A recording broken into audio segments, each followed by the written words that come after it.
Bonsoir à toutes et à tous et bienvenue dans ce journal. C'est une victoire majeure contre la contrebande en Côte d'Ivoire. Une importante unité frauduleuse de fabrication de cigarettes a été démantelée à une Dautrey, une opération menée par la Gendarmerie nationale ce mardi 4 juillet. Le 5e pont d'Abidjan, le pont de Cocody, sera-t-il inauguré ce vendredi? Le ministère de l'Équipement et de l'Entretien routier apporte des précisions sur cette information circulant sur les réseaux sociaux. Et puis, pas de troisième mandat pour Macky Sall. Réaction à Dakar dans ce journal. Depuis quelques jours, une rumeur selon laquelle le pont de Cocody serait inauguré ce vendredi circule largement sur les réseaux sociaux. Il n'en est rien, selon le ministère de l'Équipement et de l'Entretien routier qui a fait un démenti de cette information. Le reportage de Nadja Eja et Zécré Joseph. La dernière semaine du mois d'avril, 100% des travaux seront terminés et en ce moment-là, il plaira donc au président de la République et au gouvernement de fixer la date officielle donc d'ouverture de l'ouvrage. C'est une annonce qui avait réjoui la population et les usagers de la route. 2 mois plus tard, la date de l'ouverture officielle du 5e pont reste encore méconnue du grand public, qui semble s'impatienter. En témoignent les rumeurs qui ont circulé récemment sur la toile quant à l'inauguration de cette route, ce vendredi 7 juillet, une fausse alerte à laquelle le ministère de tutelle a tout de suite apporté un démenti dans un communiqué. Le ministère de l'Équipement et de l'Entretien routier comprend aisément le désir ardent de la population ivoirienne de voir cet ouvrage être mis en service, mais tient à informer les usagers de la route que la date sus indiquée n'émane pas de ces services qui communiqueront au moment venu la date officielle de l'inauguration et la mise en service du dit ouvrage.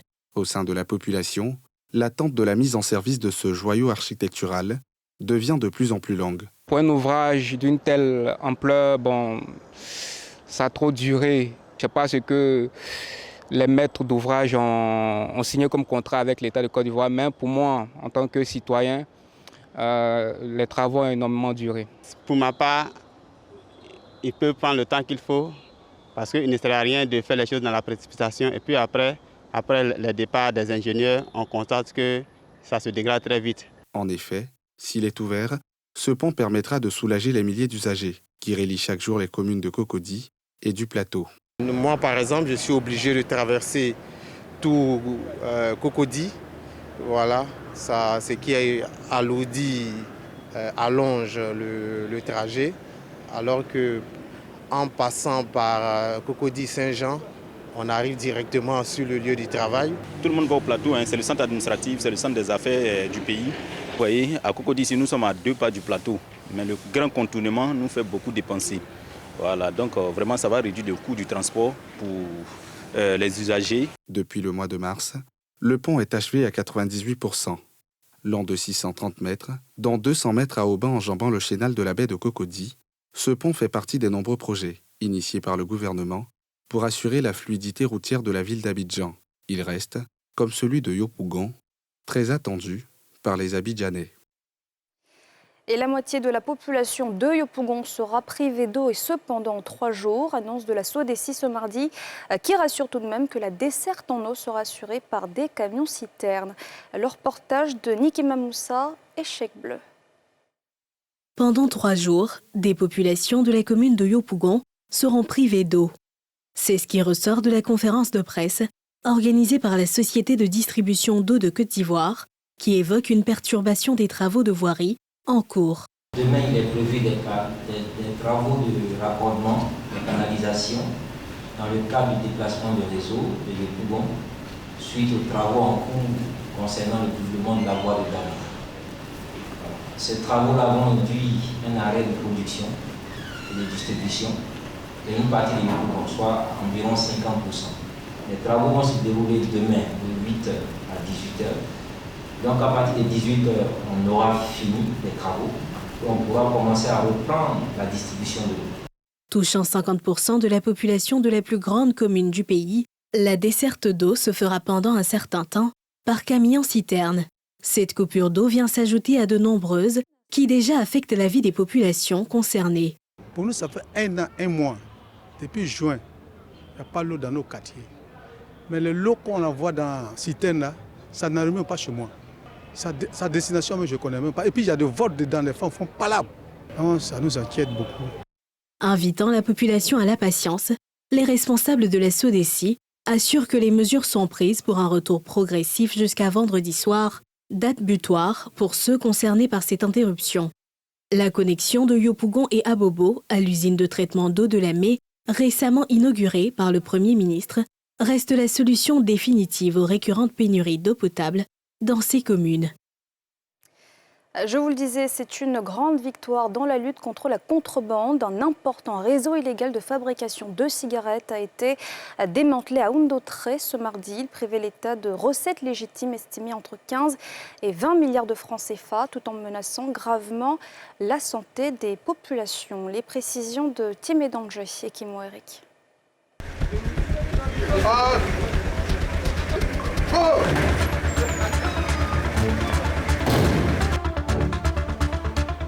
Après la saisie d'alcool frelaté contrefait dans la zone d'Anyama à Bobo, l'escadron commando 3-1 d'Abobo et la brigade territoriale de Ndoutré sur un autre théâtre, celui d'une unité de production clandestine de cigarettes.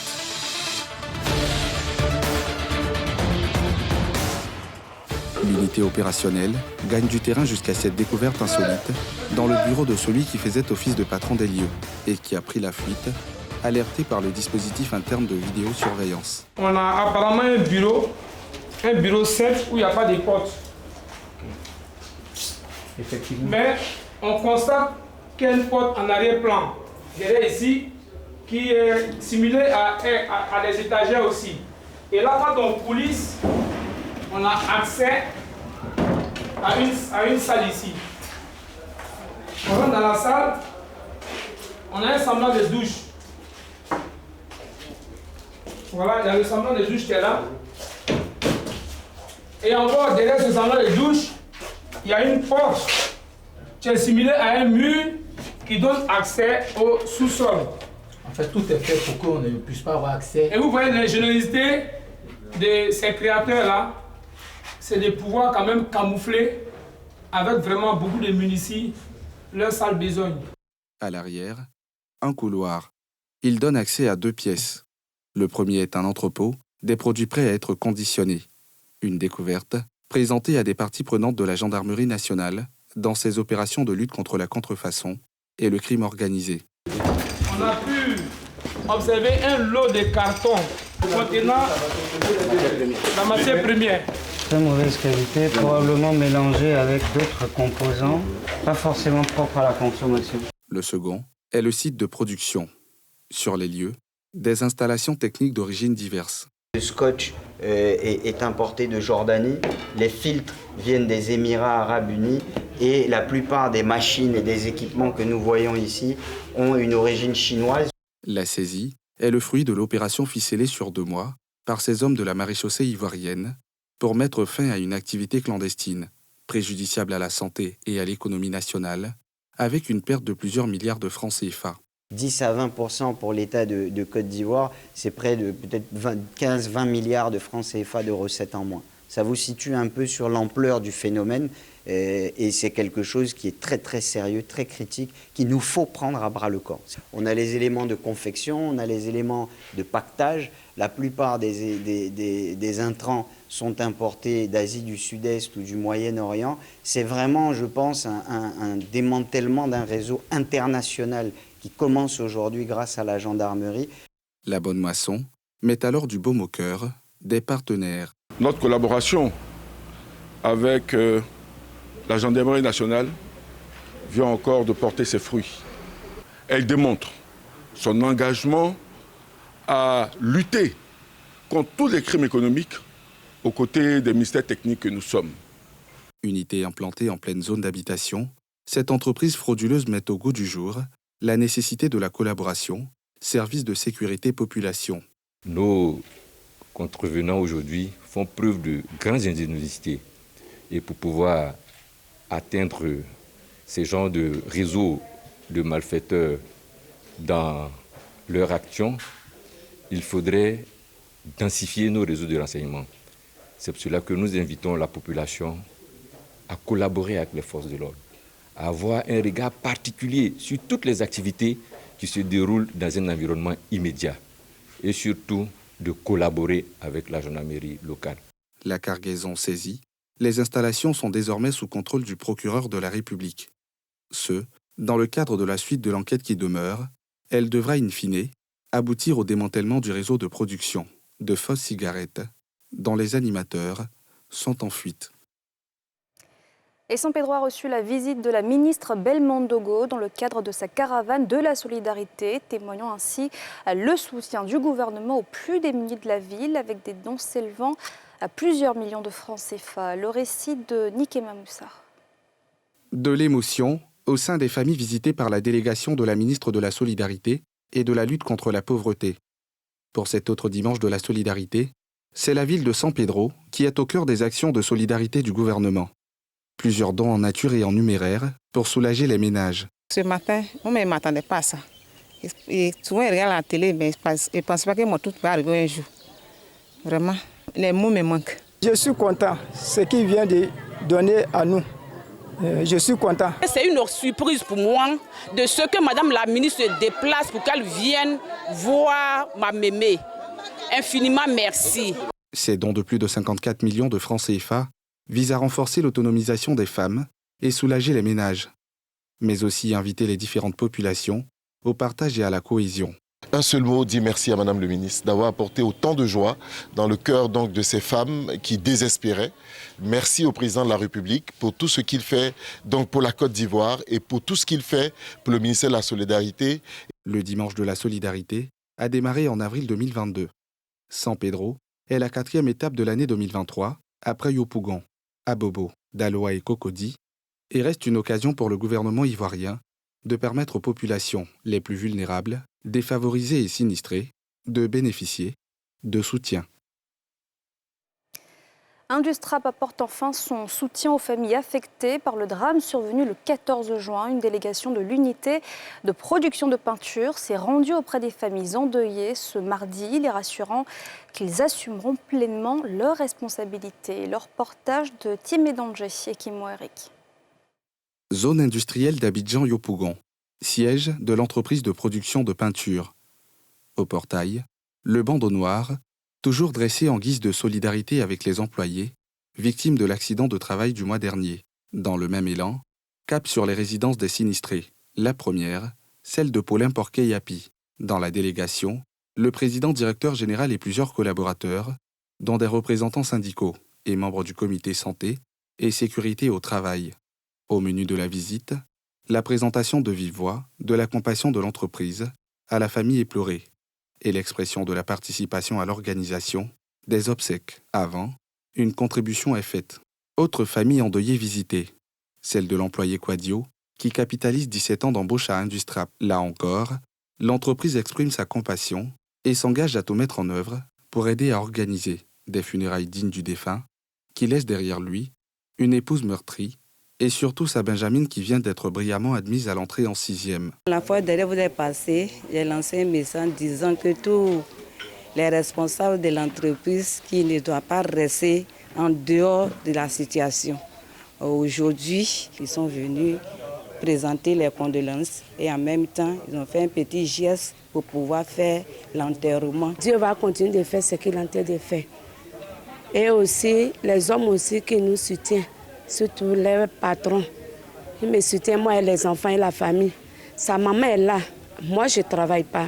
Je ne pourrais pas m'occuper de tout ça. Qu'en tout cas, ça ne reste pas en vain. Qu'il nous vient en aide.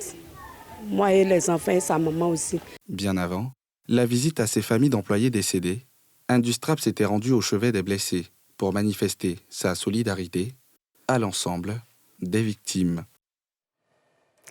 Hier, la Côte d'Ivoire, à l'instar d'autres pays, a célébré la Journée mondiale sans plastique, une occasion saisie par une centaine de jeunes engagés pour sensibiliser contre la pollution plastique. Le reportage de Moussa Nikema et Kimo Eric.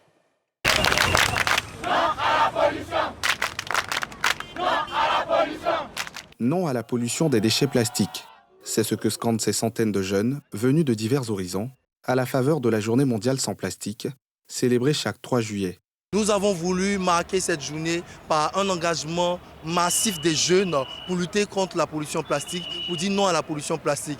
Comptant pour sa 3e édition, cette chaîne humaine vise à souligner la nécessité d'interpeller et surtout de mettre en œuvre les résolutions prises en matière de protection de l'environnement. La chaîne humaine déjà parce qu'elle symbolise l'unité autour d'une même cause. Nous sommes 1000 jeunes qui se sont réunis ce jour, qui s'unissent pour dire non à la pollution plastique, non au jet des déchets dans la rue et qui font un appel aussi afin qu'il y ait des mesures un peu plus strictes qui soient prises pour lutter contre cette pollution-là.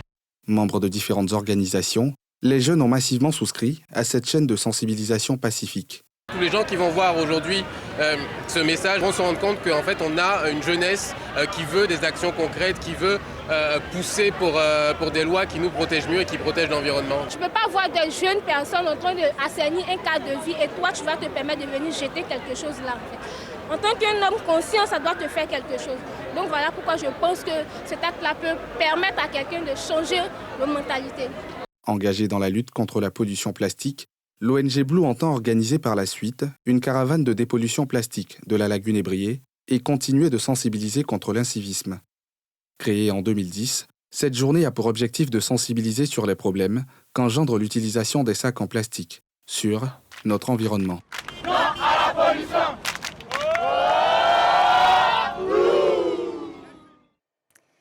Dans l'actualité internationale, Macky Sall a mis fin au suspense hier soir sur sa candidature à l'élection présidentielle de 2024. Dans une adresse à la nation très attendue, il a annoncé ne pas briguer un 3e mandat, une décision largement saluée au Sénégal et dans la sous-région par ses homologues. Le récit de Pierre Dipomela. Le président sénégalais Macky Sall ne sera pas candidat pour un autre mandat aux prochaines élections présidentielles, alors qu'une pétition de son parti l'y invitait. Il a fait cette annonce solennelle à la télévision publique, mettant ainsi fin au suspense et supputation dans le pays. Je voudrais dire que j'ai une claire conscience et mémoire de ce que j'ai dit, écrit et répété ici et ailleurs. C'est-à-dire que le mandat de 2019 était mon second et dernier mandat. J'ai un code d'honneur et un sens de la responsabilité historique qui me commande de préserver ma dignité et ma parole. Au lendemain de l'annonce de Macky Sall, les Sénégalais ont exprimé leur soulagement et salué une décision sage. Hier, comme tous les Sénégalais, on a pu suivre le président de la République. Bon, le président est sorti grand. Non, c'est sûr qu'en fait, on peut s'attendre à des violences.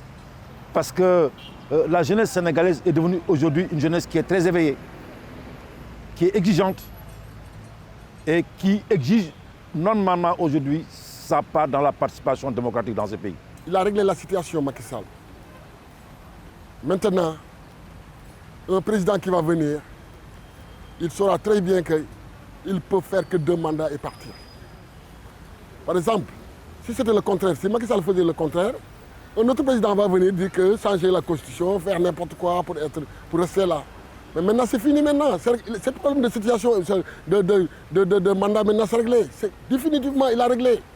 Les commentaires et supputations sur les intentions supposées du président Sall de vouloir se présenter à un autre mandat et la condamnation à 2 ans de prison de l'un de ses principaux opposants, Ousmane Sonko, avaient contribué à rendre la situation explosive. Et voilà, c'est la fin de ce journal. Merci de l'avoir suivi. On se retrouve demain, même heure. Bonne suite de programme sur la nouvelle chaîne ivoirienne.